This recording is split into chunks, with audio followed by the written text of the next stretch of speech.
Before you watch this video, be sure to go check out KreepyKittyCreations' unboxing video of this very doll. And without further ado, I'm going to get into showing you guys how I made this little tree spirit for our Child of Nature swap.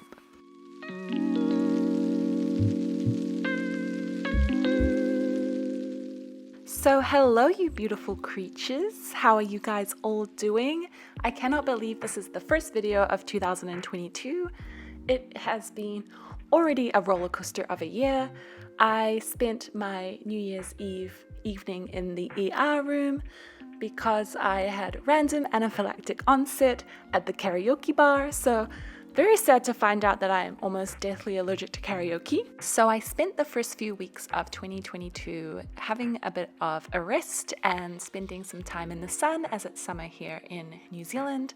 And now I'm going to be bringing the making of video of the doll that I sent the wonderful KreepyKittyCreations for our Child of Nature swap. Some of you will already have seen what the finished creation looks like if you did watch KreepyKittyCreations unboxing, and I did begin making this doll all the way back in, I think, July of 2021. So it's been a long time coming, but I really like this doll and it's really special to me, and I think just so much fun in the sense of trying something new. So I hope you guys enjoy seeing how I brought her to life. As always, I prep the doll in my usual manner by removing the factory paint with acetone-based nail polish remover and popping the head off using the hot water technique. I left the hair on at this stage as I wasn't sure what I was going to do for the doll's hair, but I do end up removing it later on.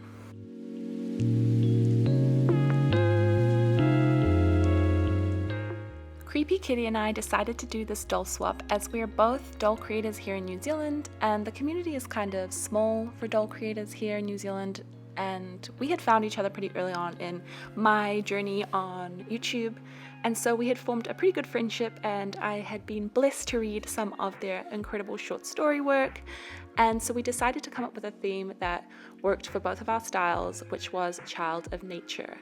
Now, I wanted to do some research before kind of coming up with my idea because I know Kreepy Kitty is really into Japanese folklore, and so I discovered this concept of these trees that are so old and so spiritually connected to the earth that if they're cut, they bleed blood rather than sap. So I wanted to create a tree spirit that instead of bleeding blood, bleeds sap. So the reverse of the tree that is bleeding blood, it is a little humanoid spirit that is bleeding sap. So I went ahead and took my Dremel and carved up a bit of the wood texture to create some wounds, and I'm just going to go in and shade them up, deepen her shadows and creases just to really show the texture. And then I'm going to use some clear tar gel to fill in these sappy wounds. I also went ahead and blushed up the body to add some more realistic shadowing and blushing, as I think this really brings some human-like qualities to the doll. So if you are in New Zealand, clear tar gel is available at Gordon Harris. It is a mixing medium for acrylic paints, and it works really well for a number of different applications. So I'm going to be mixing it in with some old eyeshadow pigments, some food coloring, just to keep its translucency, because if I was to mix it with an acrylic, it's probably going to become pretty opaque. And I'm going to be trying to create that golden honey amber kind of tree sap color.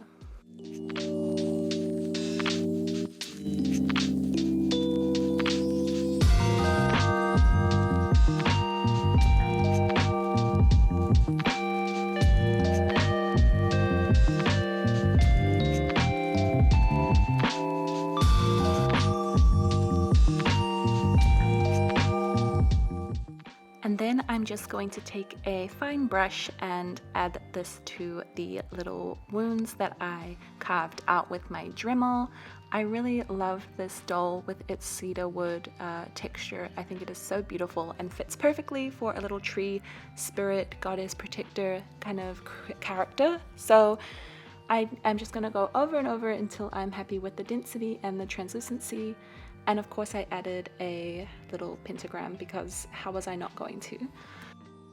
As for color and effect, I think the clear towel gel did really good. I think it turns out very ambery and works and reads as sap rather than blood, so I'm really happy with how that turned out.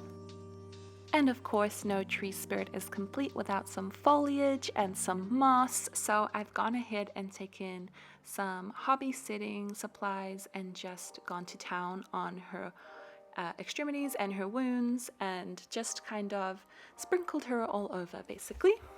As always with adding moss and flocking, I always start off really bare, and then throughout the process of making the doll I continually add more because it's so much easier to add more than add too much and then have to take it off.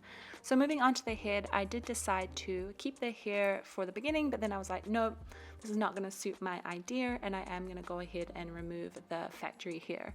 It's a shame as this doll head is really well plugged, but you gotta do what you gotta do to bring your vision to life. So just heating her head up again and removing those hair plugs so that I can begin her reroot.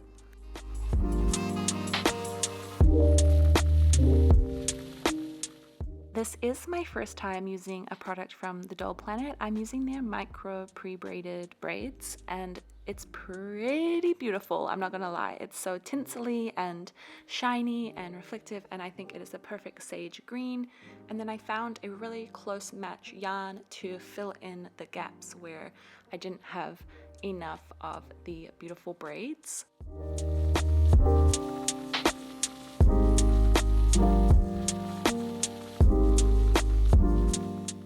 Once I had finished the reroot, her hair was thick. I had added some other yarn colors to add some dimension and started to begin thinking about styling. I knew I wanted to do a half up, half down look just due to the sheer volume of the amount of hair. And I had darkened up her body at this point, so I think it is time to move on to her head and her face up. As always, I start by sketching out the basic shapes that I want to apply to my face up, the simple eye shape and a simple lip shape before adding more details with more layers of Mr. Super Clear. The look I'm going for this doll is kind of calm and serene, like she's just floating through the forest, protecting the trees and looking beautiful while she does it. So that's kind of the expression I'm hoping to pull off. I'm of course needing to darken up the face a little bit because I did go ahead and darken up the body and bring her to life.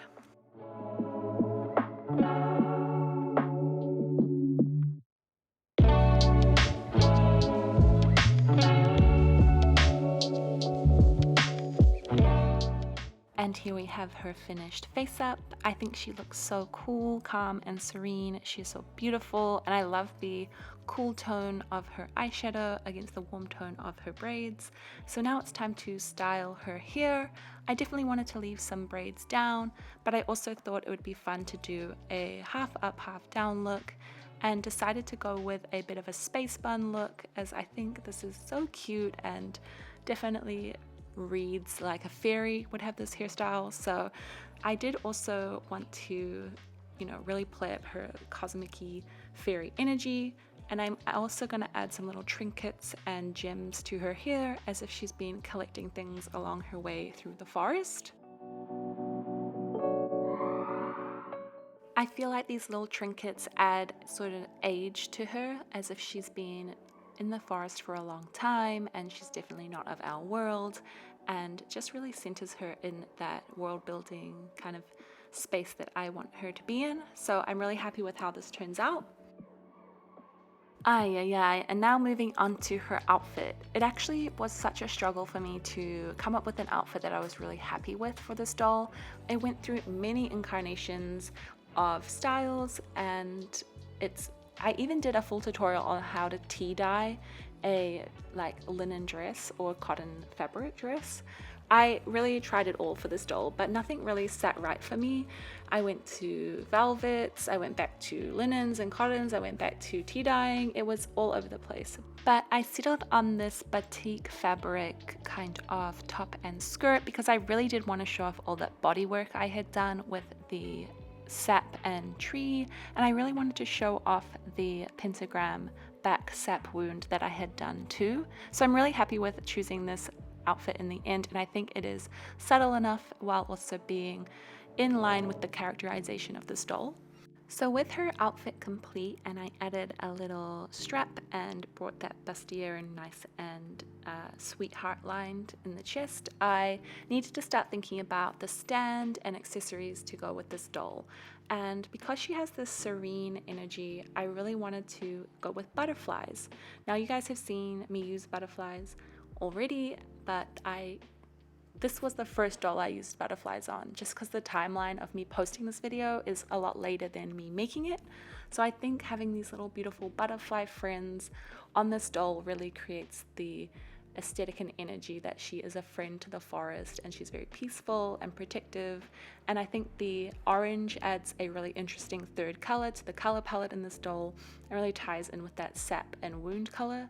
So now I need to think about her base, and I'm going to be adding tiny little mushrooms around her base of her foot because she's trekking through the forest. And so I wanted to do brown mushrooms again just to match in with the color scheme, and I am using clear tar gel again mixed with nothing to create dewdrops, because when they dry clear and it looks like first dew is on the mushrooms.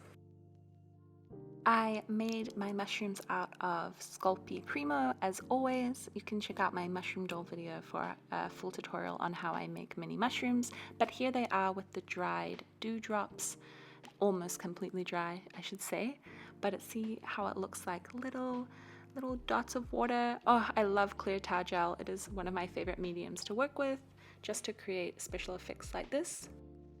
And here she is in her completed form. I am so happy with how this doll turned out, and I know that she is in a loving home with Kreepykitty, far away from where I am, with her beautiful creation that she sent me. It's such a shame that we couldn't have them in the same photo together, both dolls, because there are so many crossovers that occurred in the theme. But thank you so much guys for watching. I can't believe it is 2022. Let's do this with so much fun and love, and just have a wonderful 2022 creating beautiful things. If you are new here, do hit that subscribe button. Go check out KreepyKittyCreations channel, as they'll be posting their video of the doll they sent me. And you can check that unboxing here on my channel of me opening the doll she sent me. And yeah, I hope to see you guys so soon with more crafts and more curios.